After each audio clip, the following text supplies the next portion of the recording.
आ गोटे कथा कहते ये जोटा आम रोचे बर्तमान राजनीति उपरक आसिले 2026 मोदी केमती अच्छी शुणु बर्तमान राजतंत्र चली आपण कौन मंत्री विरुद्ध रे कि कौन मंत्री सपक्ष यहाँ कहवाटा ठीक हम ना खाली ये जानतु राजनीति क्षेत्र है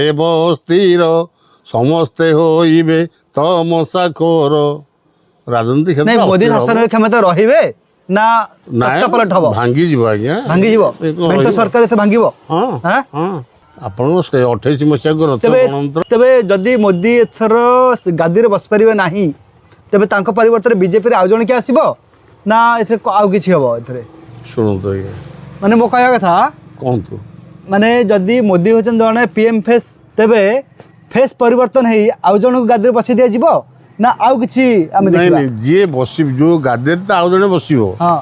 बलराम हेबे रजा कानू परिचार टाइम अछि बसिबो सुधर्मा सभा जाजनगर ठार हां एटा होची आपनकर 2028 मसीहा कथा अच्छा 2028 मसीहा रे बलराम माने भोट रे छिड़ा हेबे भोट रे छिड़ा हेबे ठिया हेबे हां बलराम जी निजे अच्छा से दिल्ली सिंहासन मनन करिवे समग्र पृथ्वी पंचायतर से मुख्य हेबे तांको इच्छा अनुसार समग्र पृथ्वी चलिबो माने पृथ्वी की से चलेबे अच्छा अनंत किशोर जन्म होइबे एना अभिनय पढ़ुली शुभिलाणी कोलाहल दिल्ली सिंहासन मंडन करिवे नाम हेबो महिपाल या पर हाड़ीदास लिखिले अनंत किशोर देव भूपति परे चक्रवर्ती हेबो कहीं फूल विवादी जणे नथिबो ताको विरुद्ध रे के जण छिड़ा हेबे अच्छा जदी इलेक्शन न होबो से विवाद कथा कहीं लिखाई था अच्छा कई माने प्रतिद्वंदी के नथिबे तांको विरुद्ध रे अच्छा अच्छा एटा तो गला अपन केंद्र राजनीति कथा ओडिसा कोन हबो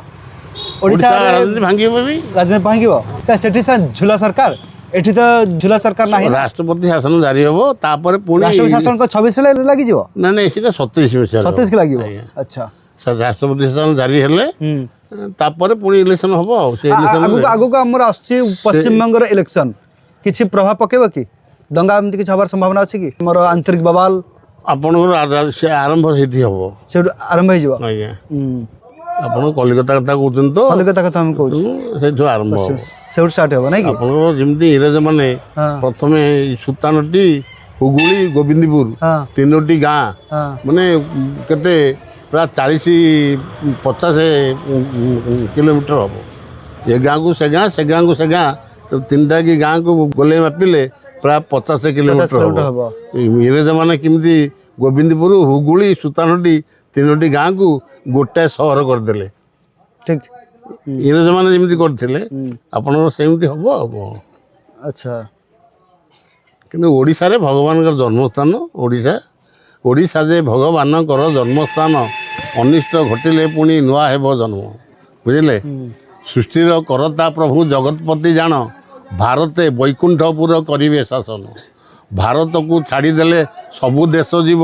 महासागर जल रे डुब मारुथिबो बरफ गड़ रही उत्तर मेरु रे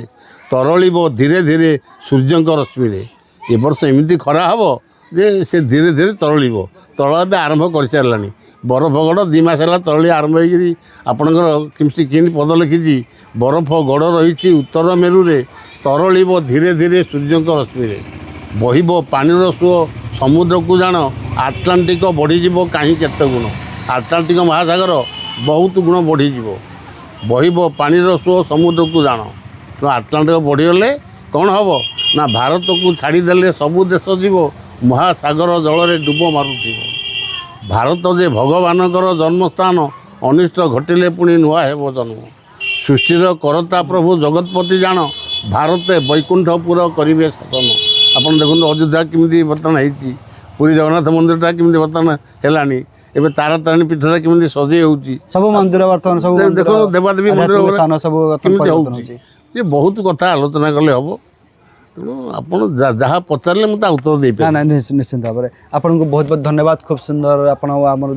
भक्त मान तथ्य देले द्वितीय मालिका भक्त सम्मिलनी एथर अनुष्ठित होउची ओडिशा प्रदेश खोर्धा जिला बाणपुर स्थित माँ भगवती मंडल में पंचदोल पड़िया ठारे जहाँ कहुच्छे पल्टन पड़िया डेट टी मन रखु 8 फेब्रुआरी 2024 रविवार दिन। तो से दिन आप गोटे मंचर देखिए मालिका गवेषक मानू मालिका भक्त को गुप्त भक्त मानू जे मैंने ए पर्यंत आम चैनल रे कैमेरा सामने आसी नहांती आप देखिए। आ गोटे कथा मुझे कहना चाहिए महेंद्रगिरी आसुँच किए आसुँच आप समझदार के इशारा काफी से समय आप जानीपर तेरे सीधा साल देखा पंचदोल पड़िया बाणपुर ठारे। जय जगन्नाथ, जय माँ भगवती,